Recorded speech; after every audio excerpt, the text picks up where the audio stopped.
ସ୍ତ୍ରୀକୁ ଛାଡ଼ିଦେବେ ମୋତେ ଆସିବ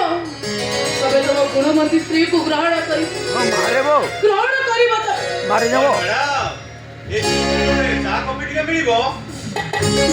पूरा तो हीरो एक नंबर हो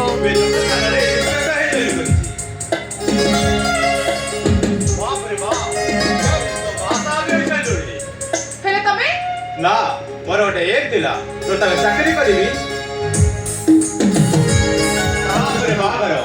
ଭାବିଥିଲି ସାରା ଜୀବନ ସଂସାର କରିବା ପାଇଁ ହେଲେ ୱାନ୍ ସାଇଡ୍ ହିଁ ରହିଗଲା କହିବାକୁ ସାହସ ପାଇଲାନି ତାହେଲେ ତମେ ମୋତେ ଭଲ ପାଅ ଏବେ ନୁହଁ ନବମ କ୍ଲାସରୁ କଲେଜ ଲାଇଫ୍ ପର୍ଯ୍ୟନ୍ତ ପାଠ ପଢ଼ା ସରିବା ପରେ ମୋର ମୋର ଦେଖା ସାକ୍ଷାତ ନାହିଁ କିନ୍ତୁ ଏ ମନ ଭିତରେ ପରେ ଅଛି ଯାଇନି ଆଗରୁ ଯେମିତି ଥିଲୁ ଏବେ ମଧ୍ୟ ସେମିତି ଅଛୁ